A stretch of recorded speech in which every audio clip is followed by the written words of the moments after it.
Hello everyone and welcome back to the Candidates Tournament. It's round 14, the penultimate round, and it's Alexander Grishuk versus Anish Giri, and this is the game that could potentially give us the challenger of Magnus Carlsen in November, as Giri now absolutely must win. If he doesn't, then Yanni Pomnici is the challenger, since you already seen the previous video. So let's see how he does. He has the black pieces and he needs a win in this round and hopefully in next one as well.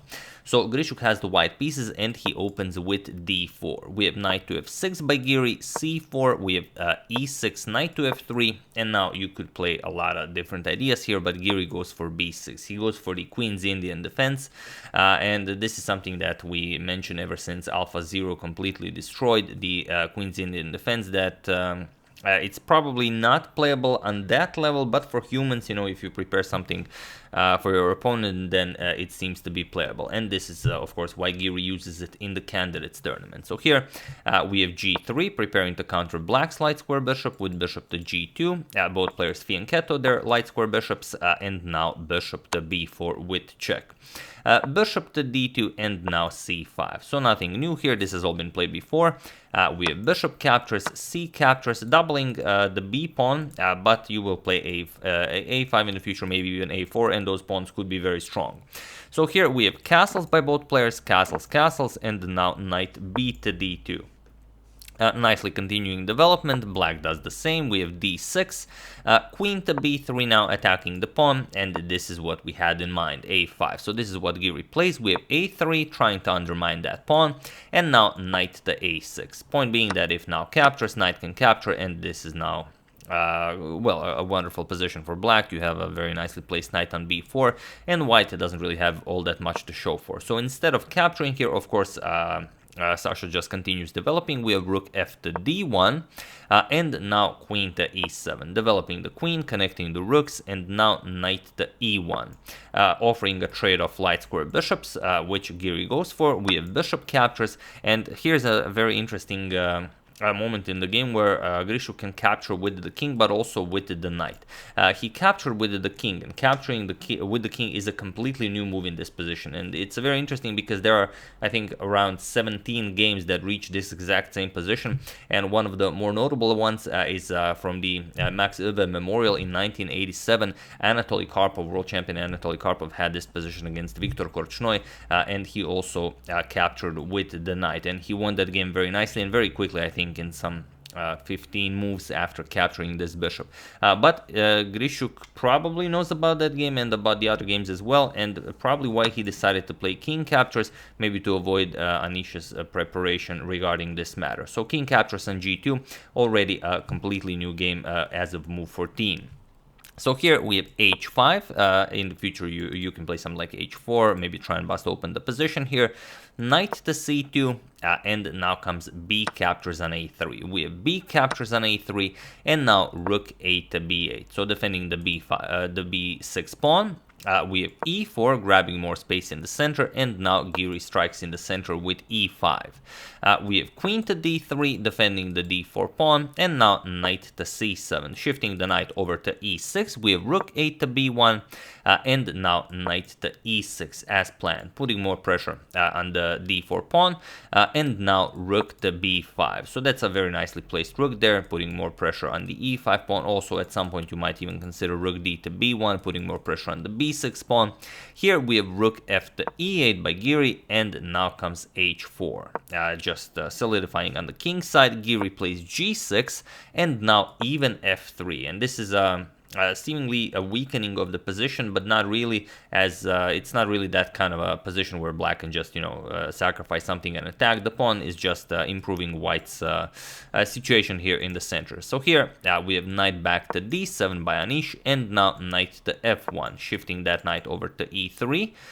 We have captures on d4, Giri breaks the tension in the center, knight captures, and now knight to e5. And now the queen is under attack, so queen back to e2, and now knight captures on d4. We have rook captures and knight to c6, now chasing away the rook, and you have done some progress here, but white's position is still a little bit better. The pieces are more active. Okay, this knight not doing all that great now, but he can come to e3, for example, to d5 very easy. easily, and or maybe e3, maybe g4 is an idea also in the future. So here rook back to d1, and now queen to e6. So what do you play here? Knight to e3 as planned. This knight is now a wonderful piece here, and here Giri played knight to e7. And this move will come back to haunt him, I believe, for a very long time. It's a hard position for black, definitely, but knight to e5 seems to be the most resilient idea, although even this isn't all that great, because we're just gonna double here on the d file, go after this d6 pawn, and after, let's say, rook b to d8, defending this pawn, we're gonna play queen to d2, now with a triple attack here. And it's just a bad position for black. There's no way to defend this. If you try something like queen d7, doesn't really matter. We're just going to capture, queen captures, rook captures, queen captures, rook captures, rook captures.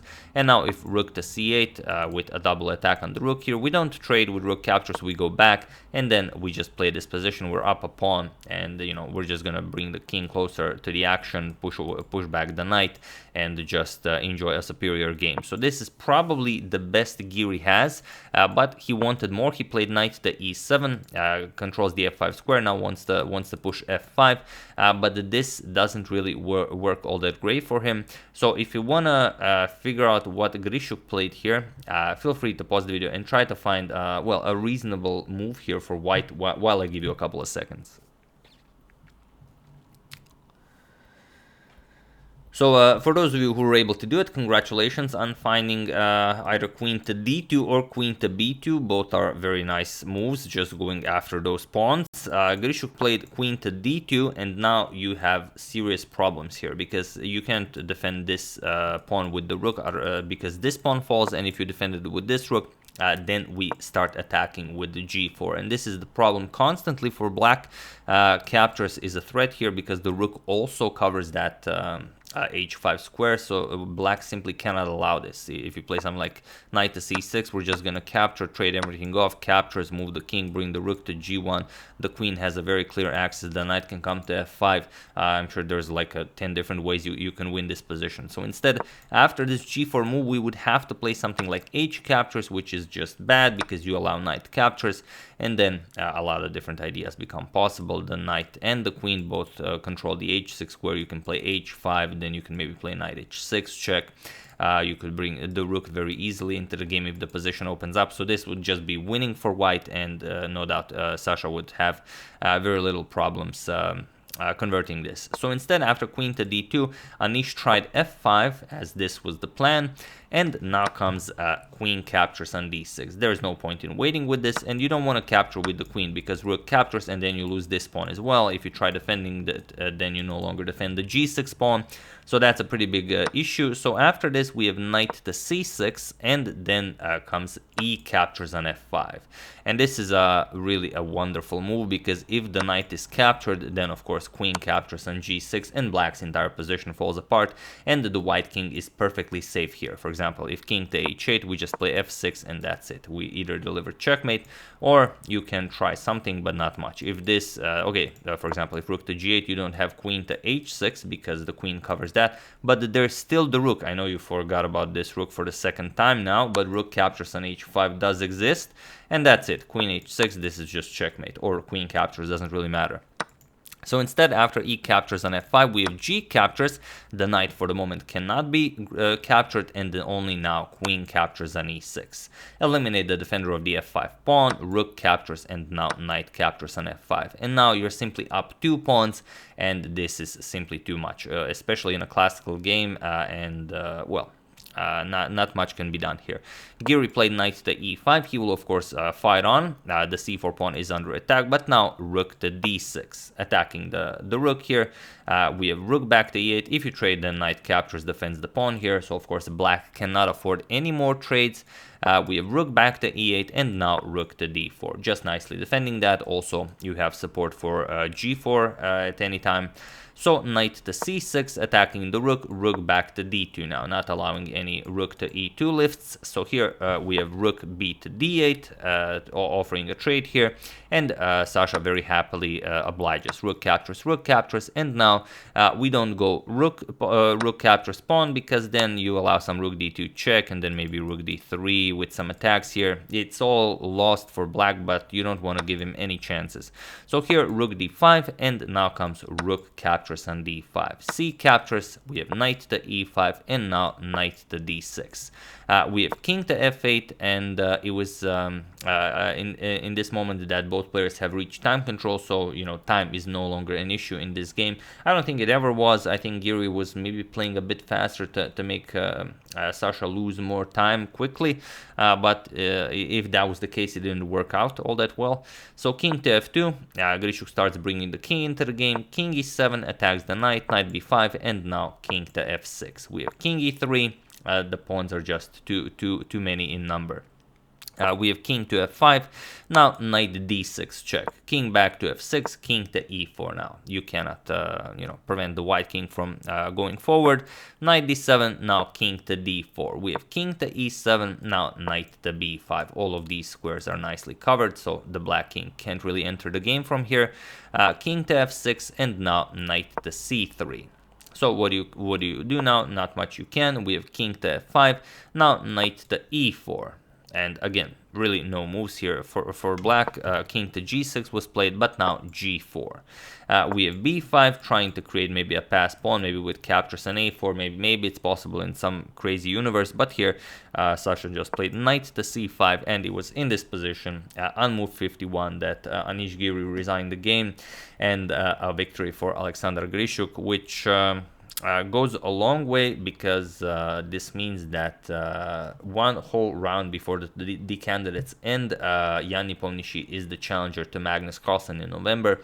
So yes, we do have a challenger. Magnus will be playing against Jan Nepomniachtchi, and that's that's simply I think it's going to be an amazing match. It would be an amazing match whoever won the candidates tournament, but specifically because of Nepo's weird style of play, I think it's going to be the craziest one, perhaps. So here basically you resign, because after you play anything, let's say captures, you can't trade, because you're down 2 pawns, so you'd have to go back, knight b8 or knight f8, doesn't really matter. Then comes d6, and that's it. The pawn is just winning. This square is covered. If you try and help out with the king, d7 king here. Now we start pushing this pawn. You simply cannot stop all of them.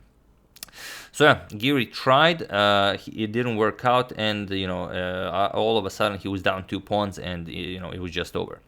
So yeah, tough break for Giri. He had his chance, but that's why the candidates tournament is the candidates tournament. You have to be the best, and even though you could be the best for the entire year, and then you play the candidates tournament, and then you just have a terrible tournament, like for example what happened to Ding Liren, but that's kind of the point of the candidates tournament, and Nepo was definitely the best here, and he won the candidates one whole round before the tournament ended, which I can't recall if it happened. I don't know if you guys remember last time in the candidates when Magnus was playing in 2013.